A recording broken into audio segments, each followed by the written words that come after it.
Karen's fingers trembled as she gripped the crowbar. The old garage door creaked open, and she slipped inside, her heart pounding. This was it. Her chance to get back what was rightfully hers. Her eyes scanned the dimly lit space, searching for the precious item she had come to reclaim.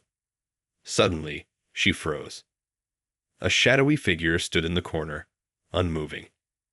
Karen's breath caught in her throat as she realized she wasn't alone. Steeling her nerves, she took a step forward, the crowbar raised high. But the words she had rehearsed 1,000 times died on her lips as the figure stepped into the light. There, amidst the clutter of the garage, stood her ex-husband, David. His eyes widened in shock, and for a moment, the two former lovers stared at each other, the air thick with tension. Karen's grip on the crowbar loosened, and it fell to the ground with a loud clatter, echoing through the tense silence. "Karen," David breathed, his voice barely above a whisper. "What are you doing here?" Karen's mind raced, searching for an explanation, a justification for her actions. But the truth was, she had no good reason to be breaking into his garage in the middle of the night. This wasn't about reclaiming what was hers. It was about revenge, pure and simple. I came to get what's mine," she stammered, cursing herself for the weakness in her voice. David shook his head, his expression a mix of disbelief and disappointment. "This isn't the way, Karen. You know that." Karen felt the familiar sting of tears in her eyes, but she refused to let them fall. She had come too far to back down now. "You don't understand," she cried, her voice trembling. "You took everything from me, David. My home, my life, your dignity." David interrupted, his tone laced with a hint of pity. "Karen, the only thing you're losing here is your self-respect." Karen's vision blurred as the tears finally spilled over. She opened her mouth to respond, but the words caught in her throat, choking her. David took a step forward, his hand reaching out, but Karen recoiled, her body shaking with a mixture of shame and fury. "Don't touch me," she spat, her eyes wild with a desperate, clawing desperation. David withdrew his hand, his expression one of deep sorrow. "Karen, please. Let's talk about this. I want to help you." But Karen had already turned and fled, the sound of her sobs echoing through the silent garage. Karen stumbled out of the garage, her vision blurred by tears. She couldn't believe what had just happened. The confrontation with David, the way he had looked at her with such pity and disappointment. It was all too much to bear. As she made her way down the driveway, she could feel the weight of her actions bearing down on her. What had she been thinking, breaking into David's garage in the middle of the night? It was a foolish, impulsive move, driven by her own bitterness and resentment. Reaching her car, Karen fumbled with the keys, her hands trembling. She had to get away from this place, away from the painful memories and the lingering gaze of her ex-husband. With a shaky breath, she started the engine and pulled out of the driveway, her mind racing. But as she turned the corner, she realized she wasn't alone. A figure stepped out from the shadows, and Karen's heart sank as she recognized the stern, disapproving face of her neighbor, Mrs. Patterson. "Karen," the older woman said, her voice laced with a mixture of surprise and condemnation. "What on earth were you doing in David's garage?" Karen felt her cheeks flush with shame. She knew she couldn't lie her way out of this. Mrs. Patterson had seen her, and there was no denying the truth. I was just," she stammered, her mind grasping for a convincing excuse. But Mrs. Patterson wasn't having it. "I saw you, Karen," she said, her eyes narrowing. "Breaking and entering is a serious offense, you know." Karen's stomach twisted with dread. She couldn't bear the thought of her actions being exposed, of facing the consequences of her reckless behavior. "Please, Mrs. Patterson," she pleaded, her voice barely above a whisper. "You can't tell anyone about this." The older woman's expression hardened. "I'm afraid I can't do that, Karen," she said, shaking her head. "As your neighbor, I have a responsibility to report any criminal activity I witness." Karen felt her heart sink. There was no way out of this. Mrs. Patterson was going to call the police, and she would be arrested, all for a moment of weakness, a foolish act driven by her own bitterness and despair. As the reality of the situation sank in, Karen's vision began to blur, and she felt the world spinning around her. Without warning, she collapsed to the ground, darkness enveloping her as she succumbed to the overwhelming weight of her own actions. Karen woke with a start, her eyes fluttering open to a blurry, unfamiliar ceiling. Panic gripped her as she tried to piece together what had happened. Where was she? As her vision slowly cleared, she recognized the sterile, institutional environment. She was in a hospital. Karen groaned, the events of the previous night flooding back to her. The break-in, the confrontation with David, and then Mrs. Patterson. Bile rose in her throat as she remembered the stern-faced neighbor calling the police. Karen had been caught red-handed, her moment of recklessness and desperation now laid bare for all to see. The thought of facing the consequences of her actions filled her with a deep, sinking dread. Just then, the door to her room opened, and a nurse stepped in, a concerned expression on her face. "Mrs. Jennings, I'm glad to see you're awake," the nurse said, approaching the bed. "How are you feeling?" Karen's mouth felt dry, and she struggled to find her voice. What happened?" she asked, her words barely above a whisper. "You collapsed in the driveway last night," the nurse explained, her tone gentle. "The police and an ambulance were called, and you were brought here for observation." Karen's heart sank. So it was true. Mrs. Patterson had reported her, and now the authorities were involved. She swallowed hard, bracing herself for the inevitable. "The police want to speak with you," the nurse continued, her expression somber. "They have a few questions about the incident." Karen felt a wave of panic wash over her. She couldn't face the police, not after what she had done. The thought of being arrested, of having a criminal record, was too much to bear. I don't want to talk to them," she stammered, her voice trembling. The nurse frowned, her brow furrowing with concern. "Mrs. Jennings, I understand this is a difficult situation, but it's important that you cooperate with the authorities. Refusing to speak with them could only make things worse." Karen felt her hands shaking as she grasped the crisp, white sheets of the hospital bed. She knew the nurse was right, but the thought of facing the consequences of her actions was overwhelming. She had come so far, worked so hard to rebuild her life after the divorce, and now it was all crumbling around her. As the nurse left to summon the police, Karen felt a sense of dread wash over her. She had to find a way out of this. She couldn't let everything she had fought for be taken away from her. But the path forward was shrouded in uncertainty, and she had no idea where to turn. The sound of footsteps approaching her room filled Karen with a sense of dread. She knew the police were coming, and the weight of her actions was bearing down on her like a heavy burden. As the door swung open, 2 uniformed officers stepped inside, their expressions stern and serious. Karen felt her heart rate quicken, her palms growing sweaty as they approached her bedside. "Mrs. Jennings, I'm Officer Williams, and this is Officer Hernandez," one of the officers said, his voice authoritative. "We'd like to ask you a few questions about the incident last night." Karen swallowed hard, her mouth feeling dry. I don't know what to say," she stammered, her voice barely above a whisper.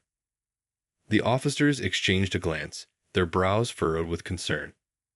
"Ma'am, we understand this is a difficult situation, but it's important that you cooperate with us," Officer Hernandez said, his tone gentle but firm.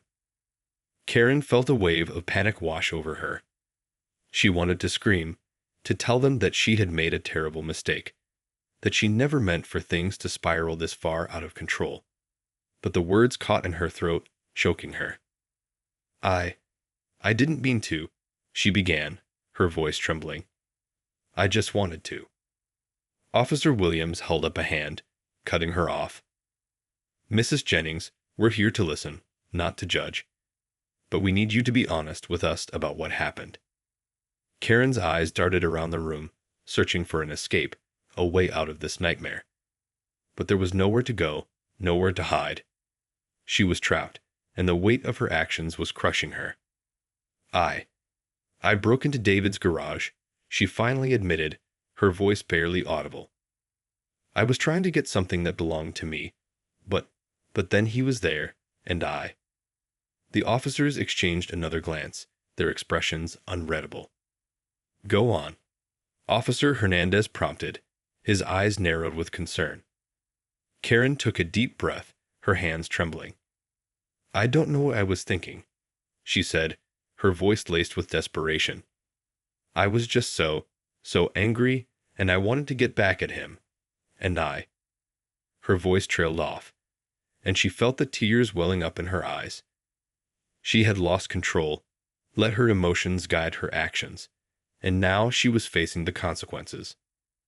The officers listened in silence, their expressions somber. Finally, Officer Williams spoke up, his voice gentle but firm. Mrs. Jennings, we understand this has been a difficult time for you, but what you did was against the law. We're going to have to place you under arrest. Karen felt her heart drop, the weight of her actions crushing her. As the officers moved to handcuff her, she knew that her life was about to change forever. The ride to the police station was a blur for Karen. She sat in the back seat of the patrol car, her hands cuffed in front of her, staring out the window as the city streets passed by. The reality of her situation had finally sunk in, and she felt a sense of overwhelming dread wash over her. As they pulled into the station, Karen steeled herself for what was to come. She knew she would have to face the consequences of her actions, but the thought of being booked, fingerprinted, and thrown into a holding cell was enough to make her stomach turn. The officers guided her through the station, their grip firm but not unkind. Karen could feel the curious stares of the other officers and staff as they passed, and she kept her head down, trying to avoid eye contact. Finally, they reached a small, windowless room, and the officers gestured for her to take a seat. Karen obeyed, her legs feeling like jelly beneath her. Mrs. Jennings, we're going to need you to answer a few more questions, Officer Williams said, his tone serious but not unkind. The more you cooperate with us, the better it will be for you in the long run. Karen nodded, her mind racing as she tried to come up with the right thing to say.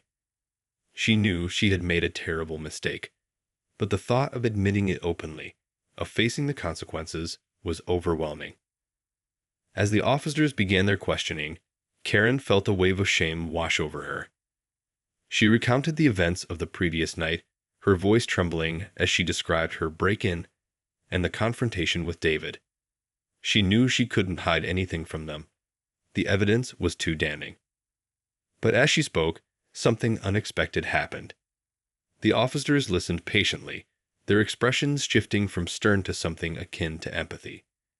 Karen could see the understanding in their eyes, and she felt a glimmer of hope that maybe, just maybe, they would be willing to show her a little leniency.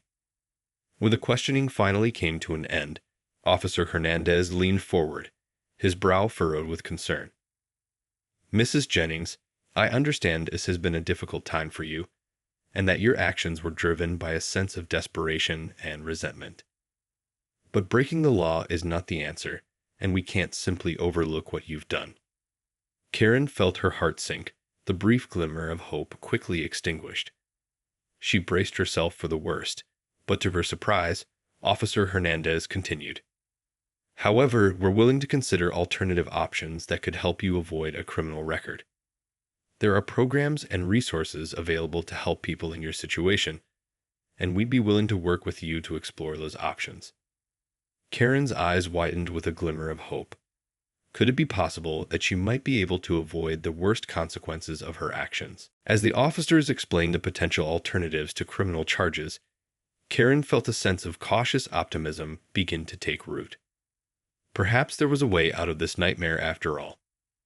The district attorney is willing to consider a diversion program, provided you agree to certain conditions, Officer Hernandez explained, his tone measured and professional. Karen leaned forward, her eyes narrowed with focus. What kind of conditions? She asked, her voice tinged with a hint of desperation. Well, for starters, you'd need to undergo a comprehensive psychological evaluation, the officer replied. The goal would be to identify any underlying issues that may have contributed to your behavior, and then develop a treatment plan to address them. Karen nodded, her mind racing. A psychological evaluation. That was something she could handle. Anything was better than the alternative of a criminal record. And what about the charges? She asked, her heart pounding in her chest. If you successfully complete the diversion program, the charges against you would be dropped. Officer Williams chimed in. It would be as if this incident never happened. Karen felt a wave of relief wash over her. It was an opportunity, a chance to redeem herself and start fresh. All she had to do was cooperate and follow the program's requirements. I'll do it, she said, her voice firm and determined. I'll do whatever it takes. The officers exchanged a satisfied nod, and Karen could see the approval in their eyes. They knew she was serious, that she was willing to take responsibility for her actions and work to improve herself. All right then. We'll get the paperwork started, Officer Hernandez said, rising from his chair. In the meantime, we'll need to transport you to the county mental health facility for your evaluation. Karen's heart sank a bit at the mention of the mental health facility, but she quickly pushed past the discomfort. This was her chance at redemption, and she wasn't about to let it slip through her fingers. As the officers escorted her out of the station, Karen couldn't help but feel a glimmer of hope. The road ahead might be difficult, but she was determined to prove that she could change, that she could be a better version of herself. Little did she know, the challenges she was about to face would push her to her limits, forcing her to confront the deepest parts of herself and the consequences of her actions. The evaluation at the county mental health facility was an arduous and emotionally draining experience for Karen. She had never been one to open up about her feelings, and the idea of baring her soul to a complete stranger was deeply unsettling. But as the sessions progressed, Karen found herself slowly letting down her guard. The therapist, a kind-eyed woman named Dr. Emerson, had a way of making her feel comfortable and heard, gently coaxing the truth out of her. Over the course of several intense interviews, Karen revealed the deep-seated resentment and bitterness she harbored towards her ex-husband, David. She spoke of the pain of the divorce, the loss of her home and financial stability, and the lingering feelings of betrayal and abandonment. Dr. Emerson listened intently, her expression one of understanding and empathy. Karen, it's clear that you've been through a very difficult and traumatic experience, she said, her voice soothing. Your actions, while misguided, were driven by a desperate need to regain a sense of control and justice. Karen nodded, her eyes downcast. I felt so powerless, you know. Like everything had been taken from me, and I had to do something to fight back. The therapist reached across the table, gently placing her hand on Karen's arm. I can understand that feeling. But lashing out in anger and resorting to criminal behavior is not the answer. It only serves to further erode your sense of self-worth and stability. Karen felt the sting of tears in her eyes, and she quickly blinked them away. I know. I don't know how to move on. I feel so lost and alone. Dr. Emerson nodded sympathetically. That's why it's so important that we work together to develop a plan to help you heal and rebuild your life. This isn't about punishment, Karen. It's about empowering you to become the best version of yourself. As the session came to an end, Karen felt a renewed sense of determination. She had taken the first step, opening up and acknowledging the depth of her pain and resentment. Now, with the guidance of Dr. Emerson and the support of the diversion program, she was ready to embark on the journey of self-discovery and redemption. Over the next several months, Karen immersed herself in the diversion program, determined to make the most of this second chance. She attended weekly therapy sessions with Dr. Emerson, delving deeper into the root causes of her behavior and working to develop healthy coping mechanisms. Gradually, Karen began to see the world through a different lens. She realized that her bitterness and resentment towards David had become a crutch, a way for her to avoid taking responsibility for her own happiness and well-being. With Dr. Emerson's guidance, she learned to let go of the past and focus on building a new, more fulfilling life. As part of the program, Karen also participated in community service and anger management workshops. The experience of giving back to others and learning to regulate her emotions proved to be transformative. She found a sense of purpose and a renewed appreciation for the small joys in life. One day, several months into the program, Karen received an unexpected visitor, David. She felt her heart skip a beat as he stepped into the small, cozy office where she had been meeting with her therapist. "Karen," he said, his voice tinged with a mixture of apprehension and concern. "I wanted to come and see how you're doing." Karen's initial instinct was to lash out, to accuse him of coming to gloat or judge her. But something had shifted within her, and she found herself taking a deep breath, her shoulders relaxing. I'm doing better," she replied, her voice soft but steady. "The program has really helped me to work through a lot of my issues." David nodded, a hint of relief crossing his features. "I'm glad to hear that," he said. I never wanted things to end up this way, you know. I just wanted us both to be happy." Karen felt a pang of empathy in her chest. She could see the sincerity in his eyes, the genuine concern for her well-being.